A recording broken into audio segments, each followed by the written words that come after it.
Alors dans cette vidéo, nous allons apprendre à identifier un modèle de comportement avec les cartes Arduino et le logiciel MATLAB Simulink. Alors tout d'abord, une première introduction au modèle. On comprend l'intérêt d'avoir un modèle puisque ça permet hors système d'évaluer le comportement d'un système par rapport à un cahier des charges ou pour par exemple régler son asservissement. On a trois approches possibles. Soit on construit un modèle de connaissance à partir des équations électriques, mécaniques, et on aboutit à un schéma bloc ou à une fonction de transfert. Soit on sépare les choses, soit on obtient un bloc total.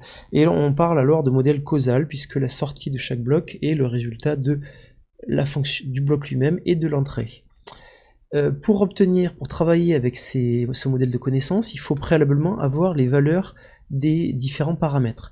Ces valeurs s'obtiennent soit à partir des données constructeurs, qui peuvent être disponibles, soit à partir de mesures expérimentales, qui peuvent être réalisées sur un coefficient de frottement, sur des mesures de courant, de tension. On renseigne alors l'espace de travail de MATLAB, et on aboutit à un modèle numérisé. À noter que dans ce modèle de connaissance, on peut rajouter quand même des éléments de comportement, puisqu'on peut rajouter par exemple des saturations. Le deuxième modèle de comportement consiste à travailler, on va dire, par le comportement global du système, de manière expérimentale, c'est-à-dire à partir d'une réponse indicielle dans le temps, ou une réponse fréquentielle, on va, à partir de nos connaissances sur notamment les premiers ordres et les deuxièmes ordres, ce sera la seule limite qu'on en aura, on pourra, à partir des constantes de temps, du gain, des dépassements, travailler sur les diagrammes de Bode ou les réponses temporelles pour connaître leur modèle de comportement.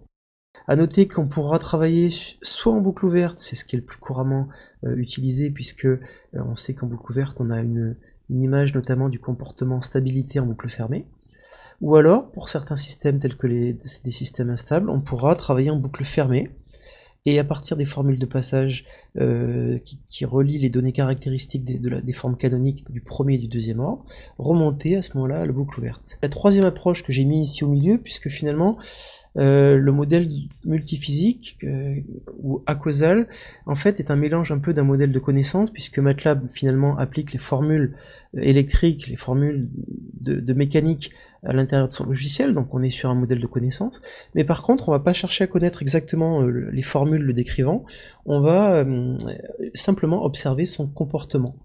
Voilà, à partir de blocs mécaniques, électriques, hydrauliques, en tout cas multiphysiques que l'on aura pu importer.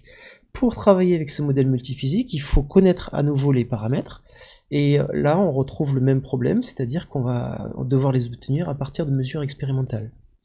Alors, à noter que il y a un lien qui peut s'établir entre le modèle de comportement et le modèle de connaissance, puisque si vous disposez d'une réponse comportementale et d'un modèle de schéma bloc, vous pouvez, à partir du module de Parameter Estimation, vous pouvez remonter à l'évaluation des différents paramètres. Alors l'intérêt sera bien sûr au final de comparer les modèles entre eux, et notamment à partir du modèle de comportement, de préciser le modèle multiphysique ou le modèle de connaissance. Voilà un exemple de résultat auquel on aboutit pour un moteur à courant continu. On a un premier modèle causal sous forme de schéma bloc avec des fonctions de transfert qui sont finalement issues du modèle de connaissance.